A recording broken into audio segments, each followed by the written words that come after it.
Bien aimé, il y a quelque chose qui m'est arrivé et je te raconte. J'espère ne pas être la seule dans cette situation.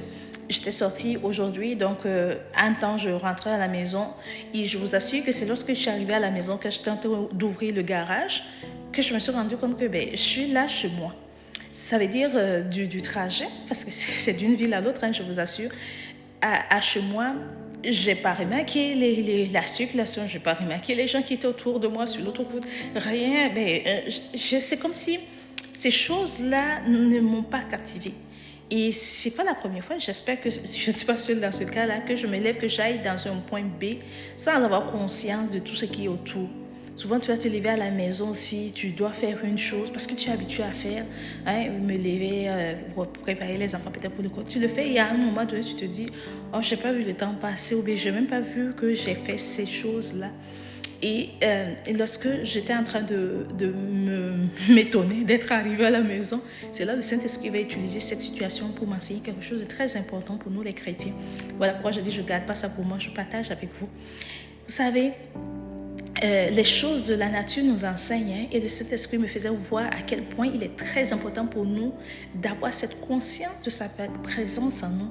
Tellement on est habitué, on se dit, le Saint-Esprit à moi, j'ai donné ma vie à Christ, je le sais. Au départ, oui, on a conscience, oui, souvent c'est lorsque on est dans les temps de prière qu'on va peut-être prendre conscience. Il interpellait vraiment, parce qu'il y a des personnes qui vont rentrer dans la présence de Dieu, parce que tu as l'habitude de chanter la même chanson, c'est devenu un automatisme, ton cerveau a enregistré. Donc ça fait que tu chantes cette chanson sans vivre la chanson. Hein, tu vas dire, Seigneur, je t'abandonne tout, oui, tout en moi, je vais prendre le contrôle, mais sans vivre réellement. C'est des mots que tu es en train de murmurer, tu es en train de prier. Hein, voilà, parce que tu es habitué à prier chez toi, tu es habitué à faire des longues prières, depuis que tu es né, tu fais des prières. Donc tu fais la prière avec, on va te voir vraiment, mais tu ne vis pas cette prière, tu ne fais que dire des paroles de façon automatique, en mode automatique comme moi, parce que tu allais me voir circuler, je circulais bien, je respectais la vitesse, je faisais mes stops et autres, certainement, hein, je me dis, parce que la police ne m'a pas arrêté. Donc, tu vas faire les choses par automatisme plutôt, mais tu ne vis pas, et donc tu passes à côté de quelque chose. Et c'est là où on s'étonne, on voit des gens rentrer dans la présence de Dieu et ressortir tels qu'ils sont. Or, la Bible est claire là-dessus. Personne ne rentre dans la présence de Dieu et ressortir tel qu'il est. Personne ne peut contempler Dieu et rester tel qu'il est. Parce que lorsqu'on le contemple, on est transformé de gloire en gloire, comme pour le Seigneur. Donc, si ça, notre réalité, c'est ce que... Et le Saint-Esprit mettait vraiment le doigt, la prise de conscience de sa présence. Quand Jésus nous enseignait de l'aimer de tout notre cœur, de toute notre âme, de toute notre pensée, tu ne peux pas faire cela en étant en mode automatisme. Tu ne peux pas faire ça en étant en mode religiosité, parce que c'est ça qui ça amène le mode automatique. Tu fais les choses par pratique, parce que tu es habitué, tu pries par habitude, tu pries par les choses de façon naturelle. Or, tu dois prendre conscience.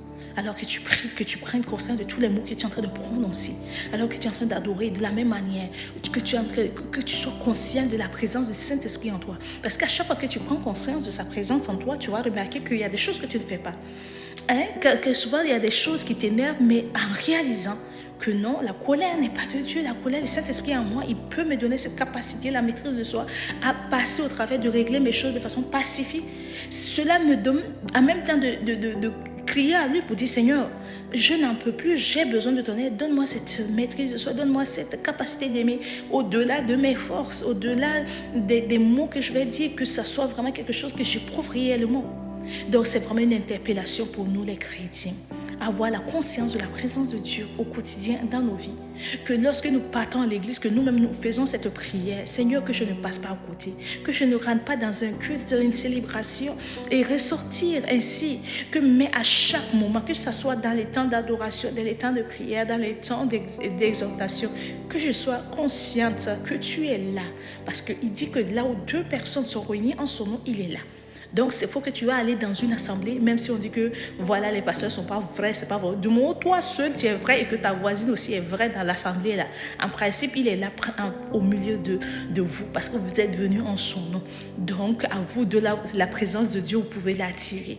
Si nos églises sont faibles actuellement, oui, il y a plein de choses qui peuvent venir, mais le Saint-Esprit me montrait que parce que nous avons perdu cette conscience de sa présence, et donc on rentre par effet religieux, on rentre par notion, voilà, automatique, parce que je suis habituée.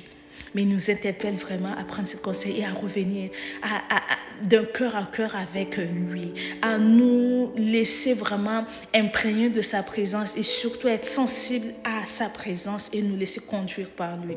Donc c'était mon encouragement pour toi. Je partage ce que j'ai expérimenté aujourd'hui et j'espère que cela va t'aider à mieux comprendre les choses et surtout t'amener à changer ta attitude quand tu vas dans la présence de Dieu. Que ça ne soit pas un mode automatique, mais que ça soit vraiment un temps où tu as conscience de sa présence et que vraiment les mots que tu dis, les paroles que tu le vives réellement afin de voir les changements. Le Saint-Esprit n'agit pas par mode automatique, il regarde au cœur. Malheureusement, ce n'est pas comme les hommes, on va voir que cette femme est pris beaucoup. Je dis malheureusement, mais c'est heureusement. Et parce que si c'était le cas, il allait voir des personnes actives et puis il n'allait pas voir ceux qui sont vraiment sincères dans le cœur, mais il voit au-delà. Donc il ne regarde pas juste voilà, les mots, les paroles, les choses que tu multiplies, mais regarde l'état réel de ton cœur.